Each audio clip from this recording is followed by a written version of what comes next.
गीता के अध्याय 4 श्लोक 7 में लिखा है, यदा यदा हि धर्मस्य ग्लानिर्भवति भारत अभ्युत्थानम् अधर्मस्य तदात्मानं सृजाम्यहम् परित्राणाय साधूनां विनाशाय च दुष्कृतां धर्म संस्थापनार्थाय संभवामि युगे युगे। मैं प्रकट होता हूँ, मैं आता हूँ। जब जब धर्म की हानि होती है तब तब मैं आता हूँ।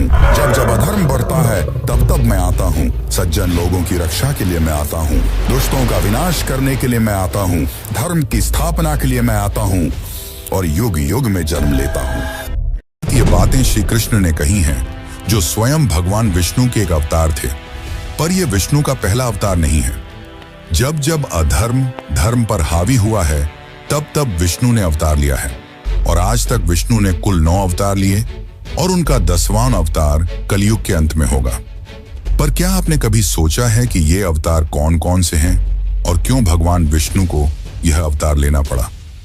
जैसे कि आपको पता ही होगा, ब्रह्मा जी ने इस अनंत काल चक्र को 4 भागों में बांट रखा है, जो है सत्ययुग, त्रेता युग, द्वापर युग और कलयुग। और हर युग में विष्णु जी ने अवतार लिए हैं। सत्य युग में 4 अवतार, त्रेता युग में 3 अवतार, द्वापर युग में 1 अवतार और कलयुग में 2 अवतार। इन 4 युगों में सत्य युग को सबसे पवित्र और सबसे शांत युग माना गया है, जहां सब लोग मिलजुल कर रहते थे। छल कपट, अधर्म, अन्याय जैसे लोग नहीं थे। पर फिर क्यों भगवान विष्णु को सत्य युग में 4 अवतार लेने पड़े? आखिर इसके पीछे क्या रहस्य है? और त्रेता युग के उस राम की कहानी तो आप सभी ने सुनी होगी, जो त्रेता युग में विष्णु के आखिरी अवतार थे। पर क्या आपने त्रेता युग में जन्मे विष्णु के पहले अवतार के बारे में सुना है, जिन्होंने अपने पिता की आज्ञा पर अपनी माता का सर धड़ से अलग कर दिया? आखिर ऐसी क्या मजबूरी रही होगी? और सबसे बड़ा रहस्य है विष्णु के 10वें अवतार का, जो कलयुग के अंत में प्रकट होंगे और धर्म की रक्षा के लिए आखिरी युद्ध लड़ेंगे। पर यह युद्ध साधारण नहीं होगा, यह मानव इतिहास की सबसे बड़ी युद्ध होगी।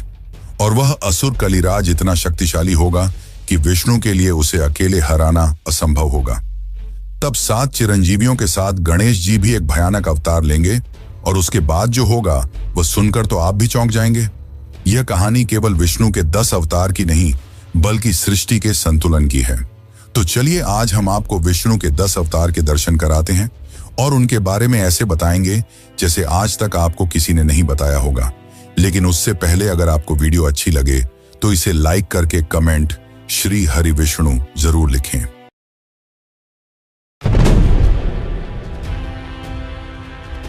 बहुत समय पहले हैग्रीव नामक एक दैत्य ने चारों वेद छीनकर समुद्र की गहराइयों में छिपा दिया।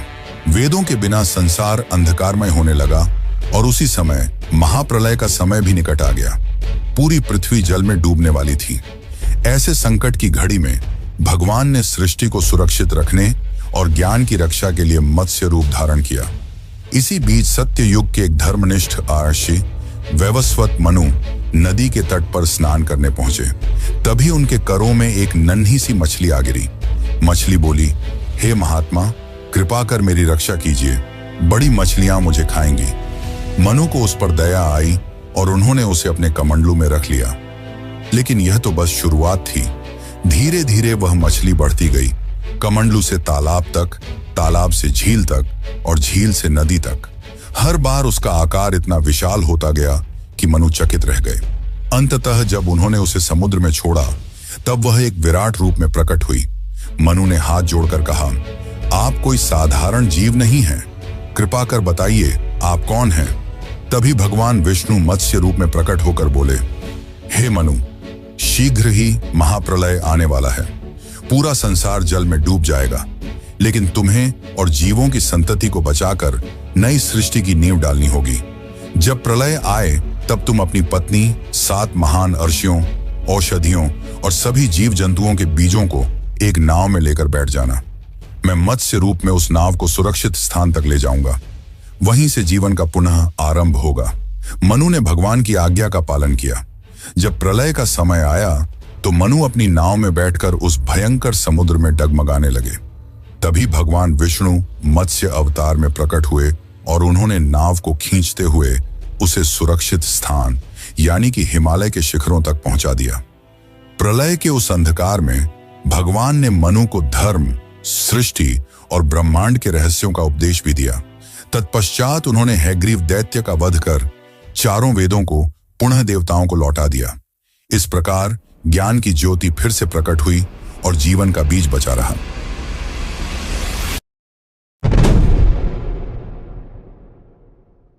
एक समय की बात है, ऋषि दुर्वासा ने देवराज इंद्र को एक माला भेंट की, जिसे इंद्र ने अपने हाथी ऐरावत के गले में डाल दिया।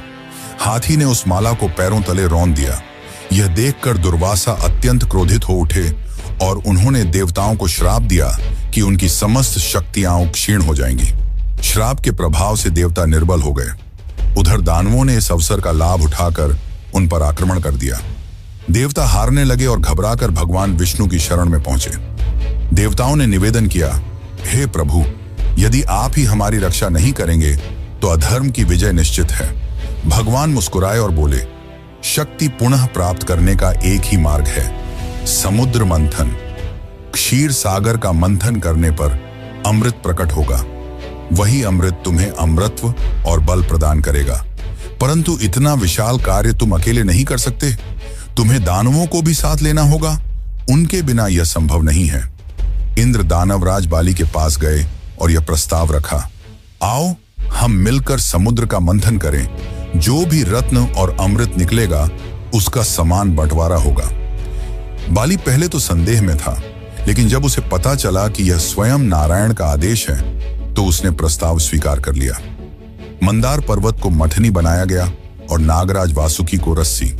देव और दानव दोनों ही पक्ष रस्सी के दोनों ओर खड़े होकर समुद्र को मथने लगे। लेकिन समस्या यह हुई कि विशाल मंदार पर्वत बार बार डूबने लगा। तब भगवान ने स्वयं कूर्म अवतार यानी कि कछुए का रूप धारण किया। वे क्षीर सागर की गहराइयों में जाकर अपनी विशाल पीठ पर पूरे पर्वत को थामे रहे। इस प्रकार मंथन सुचारू रूप से चलने लगा। जैसे जैसे समुद्र मंथन होता गया, एक एक करके अद्भुत रत्न और दिव्य वस्तुएं प्रकट होने लगी। कामधेनु, ऐरावत हाथी, उच्चैश्रवा अश्व, कौस्तुभ मणि, लक्ष्मी जी और अनेक अमूल्य धरोहरें। लेकिन मंथन के बीच से एक भयंकर विष भी निकला, जिसे देखकर सभी घबरा गए। तब भगवान शिव ने करुणा करके उस विष को अपने कंठ में धारण कर लिया और नीलकंठ कहलाए। अंततः समुद्र मंथन से धन्वंतरी प्रकट हुए। उनके हाथों में अमृत कलश था। दानव उसे छीनने दौड़े, पर भगवान विष्णु ने मोहिनी रूप धारण कर अमृत को देवताओं को वितरित कर दिया। इस प्रकार देवताओं ने पुनः अपनी शक्ति प्राप्त की और धर्म की रक्षा हुई।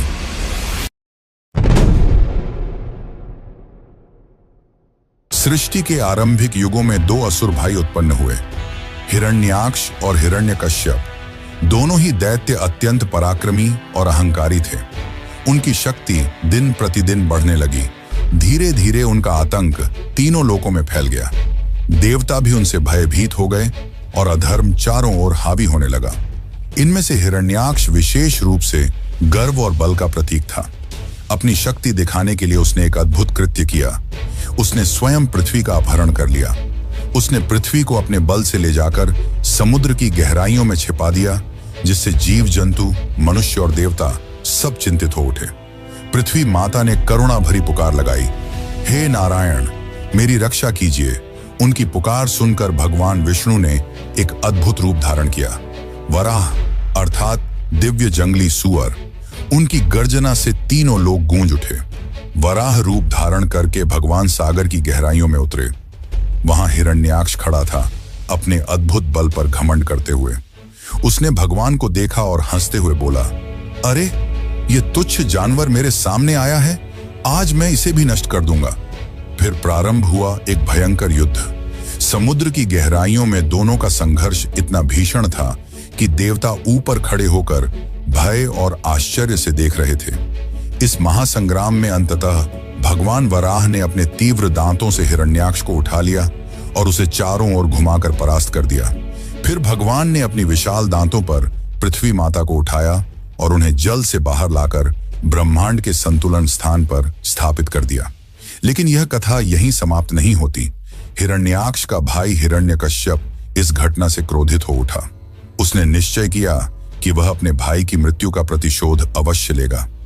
इसी प्रतिशोध की भावना ने आगे चलकर उसे ऐसा वरदान दिलवाया जिसने उसे लगभग अजेय बना दिया। और यही कहानी हमें ले जाती है अगले अद्भुत प्रसंग की ओर, नरसिंह अवतार की ओर।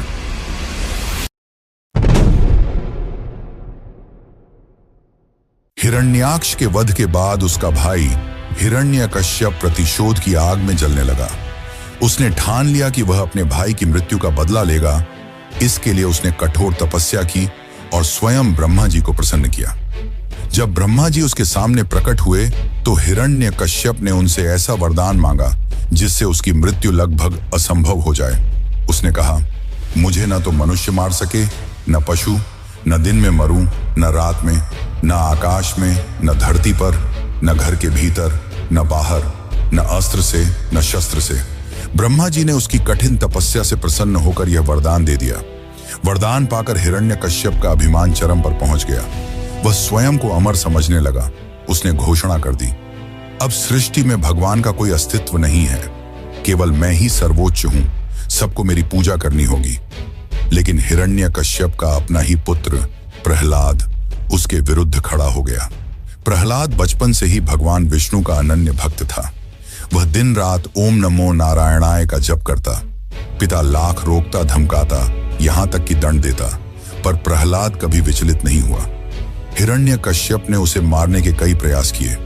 कभी विष पिलाया गया, कभी पहाड़ से गिराया गया, कभी हाथियों से कुचलवाने की कोशिश हुई, लेकिन हर बार भगवान विष्णु ने अपने भक्त की रक्षा की। यहां तक कि अपनी बहन होलिका की सहायता से उसे अग्नि में बैठाकर जलाने का प्रयास भी किया गया, पर हुआ उल्टा। होलिका जलकर भस्म हो गई और प्रहलाद सुरक्षित बाहर आ गया। अंततः हिरण्यकश्यप का क्रोध सीमा पार कर गया। उसने प्रहलाद को महल की चौखट पर बुलाकर पूछा, तेरा विष्णु कहाँ है? यदि वह सचमुच सर्वव्यापी है तो इस खंभे में भी होगा क्या? प्रहलाद ने शांत स्वर में कहा, हाँ पिताश्री, मेरे प्रभु हर जगह हैं। यह सुनकर हिरण्यकश्यप ने क्रोध में अपनी गदा से उस खंभे को तोड़ डाला। उसी क्षण वहां से एक अद्भुत भीषण स्वरूप प्रकट हुआ, नरसिंह। नरसिंह अवतार ने क्रोध में हिरण्यकश्यप का गला पकड़ उसे हवा में उठाकर पटक दिया। फिर घसीटते हुए महल की चौखट तक ले गए और उसे उठाकर अपनी जांघों पर लिटा दिया। नरसिंह अवतार ने हिरण्यकश्यप का चीरा फाड़ दिया और इस संसार को उसके भय से मुक्त किया। देवताओं ने आनंद मनाया।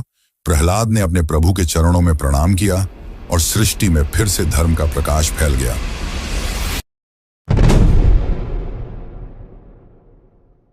हिरण्यकश्यप के वध के बाद उसका पुत्र प्रहलाद भगवान विष्णु का महान भक्त बन गया।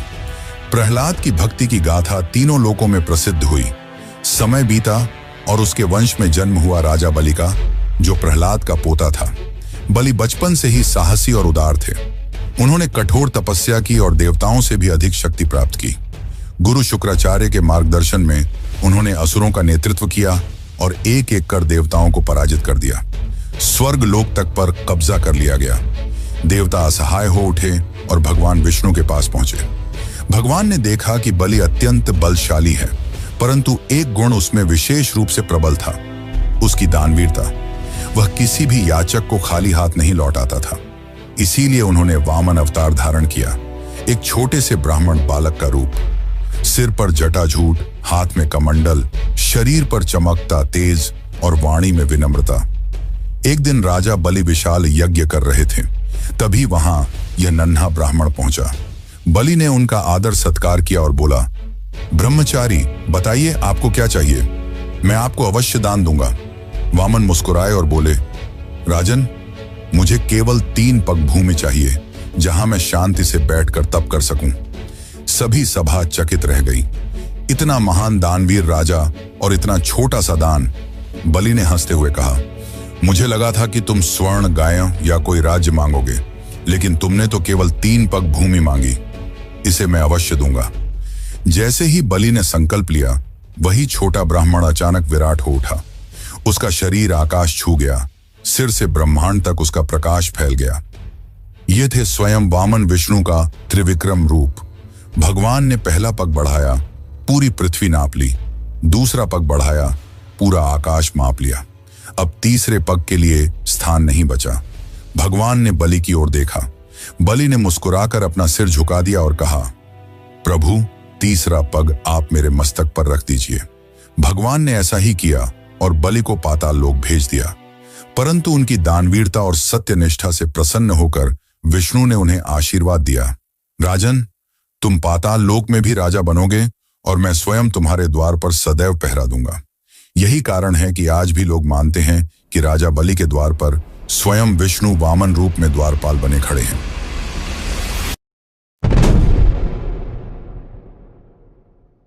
सत्य युग और त्रेता युग के संधिकाल में जब अधर्म बढ़ने लगा, तब भगवान विष्णु ने अपना छठा अवतार लिया, परशुराम।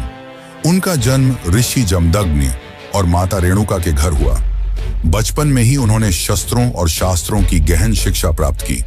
वे महादेव के अनन्य भक्त थे और भगवान शिव ने ही उन्हें एक दिव्य फरसा प्रदान किया। तभी से वे परशुधारी राम अर्थात परशुराम कहलाए। एक दिन ऋषि जमदग्नि ने अपने पुत्रों को आदेश दिया कि वे अपनी माता का वध करें। परशुराम के बड़े भाइयों ने इस आदेश का पालन करने से इनकार कर दिया। लेकिन जब परशुराम के सामने यह आज्ञा आई तो उन्होंने धर्म और पितृभक्ति को सर्वोपरि मानते हुए बिना विचलित हुए अपनी माता का सर काट दिया। जिसके पश्चात परशुराम ने रोते हुए अपने पिता से पूछा कि आखिर उन्होंने उससे ये पाप क्यों करवाया। तब ऋषि जमदग्नि ने कहा कि एक दिन माता रेणुका नदी में स्नान करने गईं। वहां उन्होंने गंधर्वों को जलक्रीड़ा करते देखा और क्षण भर के लिए उनके मन में अस्थिरता आ गई। जब वे आश्रम लौटी तो महर्षि जमदग्नि ने अपनी योग दृष्टि से यह जान लिया। परंतु महर्षि जमदग्नि परशुराम की आज्ञा पालन भावना से प्रसन्न हुए और उन्हें वरदान दिया। परशुराम ने उसी क्षण अपनी माता के पुनर्जीवन की प्रार्थना की और रेणुका पुनः जीवित हो उठी। यह प्रसंग परशुराम के कठोर धर्म पालन और अदम्य भक्ति का प्रतीक है। समय बीता। एक दिन हयवंशी राजा सहस्त्रार्जुन जमदग्नि के आश्रम आया।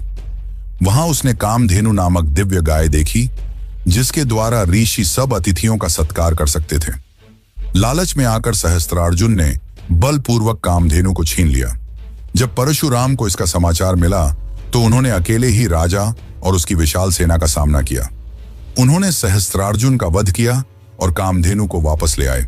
सहस्त्रार्जुन के पुत्रों ने प्रतिशोध स्वरूप ऋषि जमदग्नि का वध कर दिया।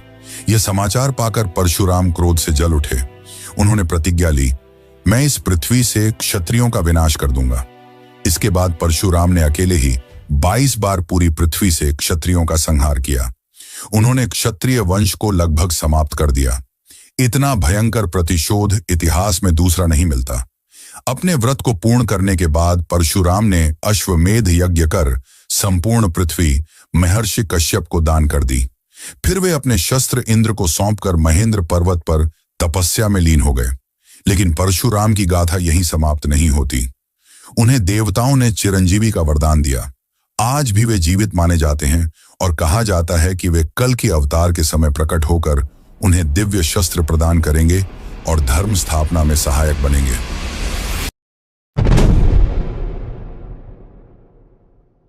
त्रेता युग में जब अधर्म और रावण जैसे दुष्टों का आतंक बढ़ने लगा, तब भगवान विष्णु ने अपना 7वां अवतार लिया, श्री राम। अयोध्या नगरी में सूर्य वंश के प्रतापी राजा दशरथ का राज्य था। वे धर्मनिष्ठ और प्रजावत्सल थे, लेकिन संतानहीन थे। संतान प्राप्ति के लिए उन्होंने महर्षि श्रृंगी के मार्गदर्शन में पुत्रेष्ठ यज्ञ किया। यज्ञ के फलस्वरूप रानी कौशल्या से श्री राम, रानी कैकेयी से भरत और रानी सुमित्रा से लक्ष्मण व शत्रुघ्न का जन्म हुआ। राम बचपन से ही तेजस्वी, शूरवीर और विनम्र थे। जब महर्षि विश्वामित्र यज्ञ में विघ्न डालने वाले राक्षसों से त्रस्त हुए तो वे राम और लक्ष्मण को अपने साथ ले गए। वहां राम ने ताड़का और सुबाहु जैसे राक्षसों का वध किया और विश्वामित्र का यज्ञ सफल हुआ। इसके बाद वे मिथिला पहुंचे, जहां राजा जनक ने अपनी पुत्री सीता का स्वयंवर रखा था। स्वयंवर की शर्त थी भगवान शिव के विशाल धनुष को उठाकर प्रत्यंचा चढ़ाना। अनेक राजाओं ने प्रयास किया पर कोई सफल ना हो सका। तब राम ने सहजता से धनुष उठाया और उसे तोड़ डाला। इसी के साथ सीता जी ने राम को पति रूप में स्वीकार किया। अयोध्या लौटने पर राम के राजतिलक की तैयारी होने लगी, लेकिन रानी कैकेयी अपनी दासी मंथरा के कहने पर राजा दशरथ को अपने 2 वरदान याद दिलाती है। राम को 14 वर्षों का वनवास और भरत को अयोध्या का राज सिंहासन। राजा दशरथ विवश होकर यह वचन निभाने को बाध्य हुए। राम ने बिना किसी विरोध के पिता की आज्ञा स्वीकार की और सीता तथा लक्ष्मण के साथ वन की ओर प्रस्थान किया। वनवास के दौरान अनेक घटनाएं हुई। शूर्पणखा का प्रसंग, खरदूषण का वध और अंततः राक्षसों के राजा रावण द्वारा सीता हरण। रावण ने सीता को लंका ले जाकर अशोक वाटिका में बंदी बना लिया। सीता की खोज में राम और लक्ष्मण की मुलाकात हनुमान, सुग्रीव और वानर सेना से हुई। हनुमान ने समुद्र लांघकर लंका में प्रवेश किया और सीता जी का पता लगाया। वहां उन्होंने रावण को चेतावनी भी दी और लंका दहन कर लौट आए। इसके बाद समुद्र पर सेतु का निर्माण हुआ और राम अपनी वानर सेना सहित लंका पहुंचे। वहां भीषण युद्ध हुआ। रावण के वीर पुत्र मेघनाद और भाई कुंभकर्ण का वध हुआ। अंततः स्वयं रावण का भी श्री राम ने वध किया और सीता जी को मुक्त कराया। विजय के बाद राम अयोध्या लौटे। पूरे नगर में दीप प्रज्वलित कर उनका स्वागत हुआ। उसी दिन से दीपावली का पर्व मनाया जाता है। अयोध्या में राम राज्य की स्थापना हुई, जहां धर्म, न्याय और समृद्धि का वास था। लेकिन कथा यहीं समाप्त नहीं होती। प्रजा की शंका और आलोचना के कारण राम ने सीता जी को वन भेज दिया। वहां वाल्मीकि आश्रम में लव और कुश का जन्म हुआ। अंत में जब सीता ने पुनः अग्नि परीक्षा देने से इनकार कर दिया तो वे धरती माता की गोद में समा गईं। राम ने अपना राजकाज अपने पुत्रों को सौंपकर सरयू नदी के तट पर जल में प्रवेश कर शरीर त्याग दिया और पुनः विष्णु स्वरूप में वापस लौट गए। राम अवतार केवल एक राजा की गाथा नहीं है, बल्कि यह आदर्श पुरुष, आदर्श पुत्र, आदर्श पति और आदर्श राजा की जीवंत प्रतिमा है। इसीलिए उन्हें मर्यादा पुरुषोत्तम कहा जाता है।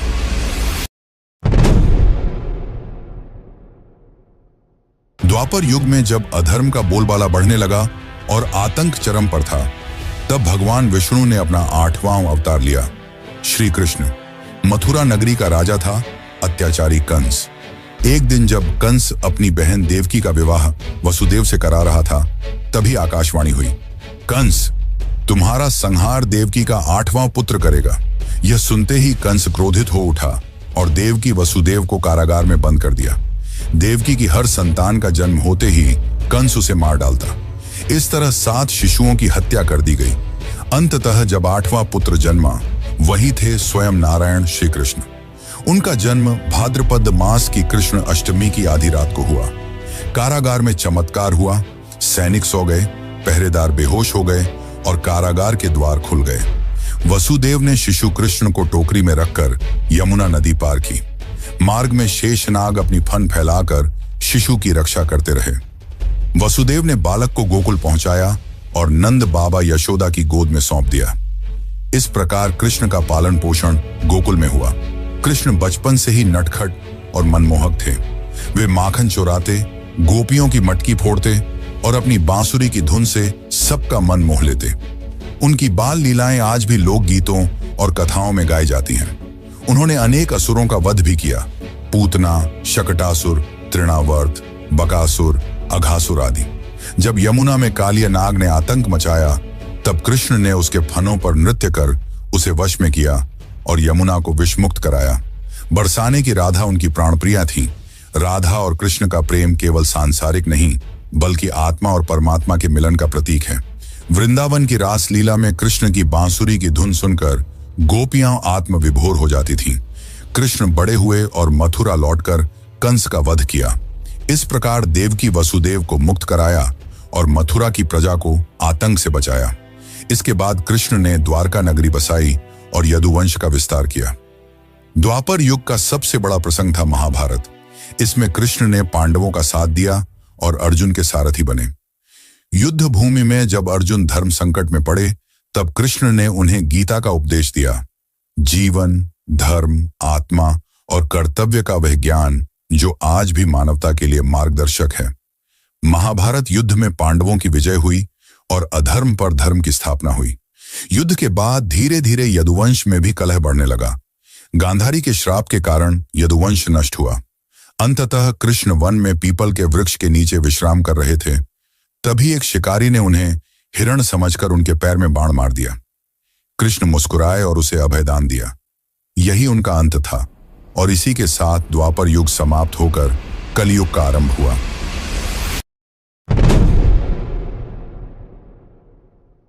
द्वापर युग के अंत और कलयुग की शुरुआत में जब पृथ्वी पर हिंसा, बलि प्रथा और अंधविश्वास बढ़ने लगे, तब भगवान विष्णु ने मानव रूप में अवतार लिया, जिसे हम गौतम बुद्ध के नाम से जानते हैं। यह अवतार इसीलिए विशेष था क्योंकि इसमें ईश्वर ने युद्ध या शस्त्र का सहारा नहीं लिया, बल्कि ज्ञान और करुणा से मानवता को मार्ग दिखाया। ईसा से लगभग 500 साल पहले कपिलवस्तु में शाक्य वंश के राजा शुद्धोधन और रानी महामाया के घर एक पुत्र का जन्म हुआ। जन्म के 7वें दिन ही माता का निधन हो गया और बालक का पालन पोषण उनकी मौसी प्रजापति गौतमी ने किया। उसका नाम सिद्धार्थ रखा गया। सिद्धार्थ बचपन से ही करुणामय और संवेदनशील थे। राजमहल में उन्हें हर सुख सुविधा दी गई, लेकिन उनके हृदय में जीवन के गहरे रहस्यों को जानने की जिज्ञासा बनी रही। एक दिन जब सिद्धार्थ नगर भ्रमण को निकले तो उन्होंने ऐसे दृश्य देखे जिन्होंने उनके जीवन की दिशा ही बदल दी। उन्होंने एक वृद्ध, एक रोगी और एक शव देखा। यह देखकर उनके मन में जीवन की नश्वरता और दुख का बोध हुआ।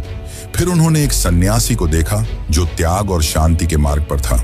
उसी क्षण उन्होंने समझ लिया कि जीवन का सत्य भोग विलास में नहीं, बल्कि त्याग और साधना में छिपा है। उनका हृदय विचलित हो उठा। उन्होंने निर्णय लिया कि वे इस संसार के मोह माया से ऊपर उठकर सत्य की खोज करेंगे। मात्र 29 वर्ष की आयु में उन्होंने राजमहल, पत्नी यशोधरा और पुत्र राहुल को छोड़ दिया और सन्यास मार्ग पर निकल पड़े। वर्षों तक उन्होंने कठोर तपस्या की, अनेक गुरुओं से शिक्षा ली, लेकिन उन्हें शांति नहीं मिली। अंततः वे बोधगया पहुंचे और वहां एक पीपल के वृक्ष के नीचे ध्यानस्थ हो गए। कई दिनों तक गहन साधना के बाद वैशाख पूर्णिमा की रात को उन्हें ज्ञान की प्राप्ति हुई। उसी क्षण सिद्धार्थ बुद्ध बन गए, अर्थात वह जिसने सत्य को जान लिया। ज्ञान प्राप्त करने के बाद उन्होंने लोगों को मध्यम मार्ग अपनाने की शिक्षा दी, जिसमें न तो अत्यधिक भोग था और न कठोर तपस्या। उन्होंने 4 आर्य सत्यों और अष्टांगिक मार्ग का उपदेश दिया और करुणा तथा अहिंसा को जीवन का आधार बताया। बुद्ध ने पहला उपदेश सारनाथ में दिया, जिसे धर्म चक्र प्रवर्तन कहा गया। उनके उपदेशों ने लाखों लोगों का मार्गदर्शन किया और बौद्ध धर्म का जन्म हुआ। अंततः 80 वर्ष की आयु में कुशीनगर में उन्होंने महापरिनिर्वाण प्राप्त किया।